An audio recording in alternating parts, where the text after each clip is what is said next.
ndokuchingamdzai zvakare vana vaMwari kuchirongwa chedu chamazuva ose kunai pastor vatanga kutibata nhasi pachirongwa pano tiri kubatsana kupindura mibvunzo yatinogona kunge tiinayo but inopindurika nebhaibheri.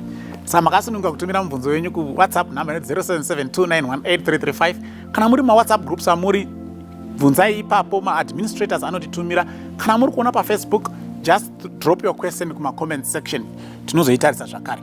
Mubvunzo tinoda kupindura nhasi uri kuti unai pastor, Matthew 11 verse 28 naHebrews 4 hadzirevi here kuti Sabata ndiKristu. Okay, hatisi kuzokwanisa kuverenga Hebrews yese because it's a long chapter, but regai ndiverenge Matthew 11 verse ya 28. Matthew 11 verse 28.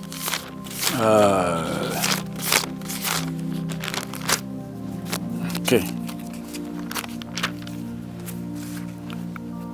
Come unto me, all ye that labor and are heavy laden, and I will give you rest. Uyai kwandiri mose makaneta makaremerwa ndichakupai zororo.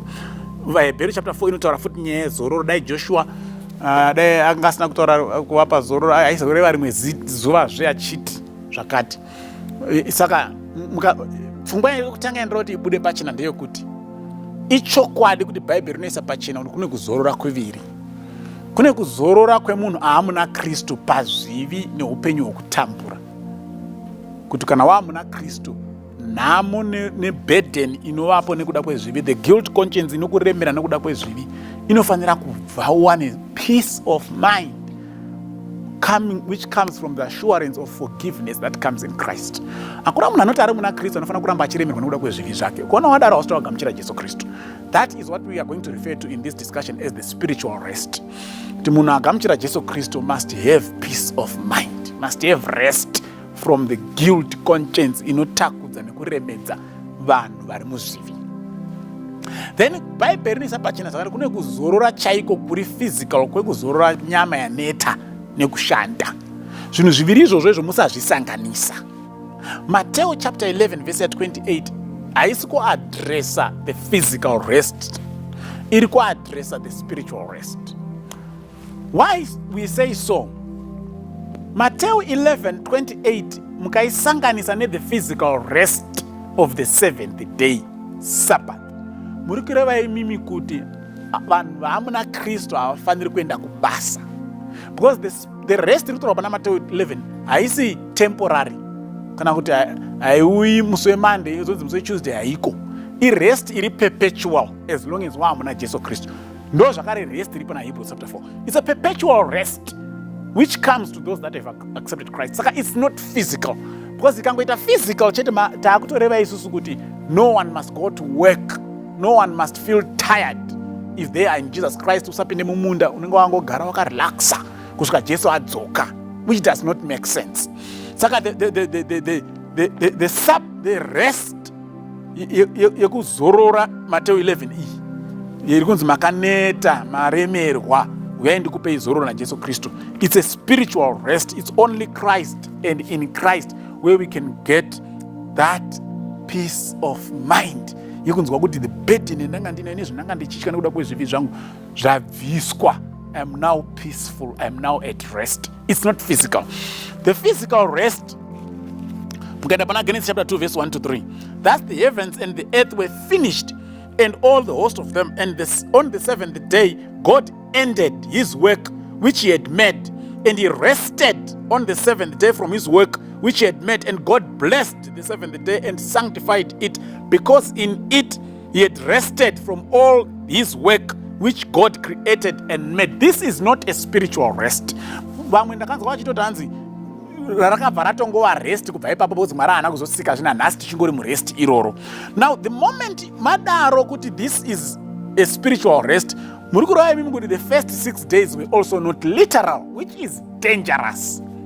There is no way you are going to say the seventh day iri repana Genesis 2 is spiritual but the other 6 are physical. That's a wrong way of interpreting scripture. My days are kutaurwa pana Genesis chapter 1 kusvika pa chapter 2 verse 3. They are literal days. Ndosaka week redu nanhasi rine 7 days. In fact uchida kuona kuti these were literal pamunoenda pana Exodus chapter 20. Verse 8, remember the Sabbath day to keep it holy. 6 days you shall do your labor and all your work, but the 7th day is the Sabbath of the Lord your God. Verse 11, in 6 days the Lord made heaven and earth and all that is in it, and rested the 7th day. Therefore the Lord blessed the 7th day and hallowed it. This is not a spiritual continuous period, because it will reference kuna Exodus thousands of years later. Kutoti it was a day. Do nemimiwo irecognize. Saka on 6 days, do all your work. The 7th day, you need to rest and be refreshed. Motangashe, do all your work for 6 days. The 7th day, rest and replenished. Saka is a spiritual rest. Spiritual rest aitsanangura iriko zveshua, but this 7th day is a literal day. It's a physical day. Izuva ritoripo after 6 days dziri continuous. Saka muchaona mimi kuti nemhaka yei now kwakunzi kwane spiritual rest kwane physical rest, because John chapter 1 verse 29 inoti akaona Jesu achiuya akatarira iro ndo gwayana raMwari rinobvisa zvivi zvenyika. Saka vanobviswa zvivi zvavo zvenyika, they enter into a spiritual rest with Christ. But hazvinei chekuita ne the 7th day of the weekly cycle, because the 7th day of the weekly cycle rakavapo chivi chisati chavapo, saka harina chekuita nechivi. Saka musasanganise zvinhu izvozvo. Ndosaka Jesu pache zvake Luke chapter 4 verse 16, as his custom was, he went into the synagogue on the Sabbath day.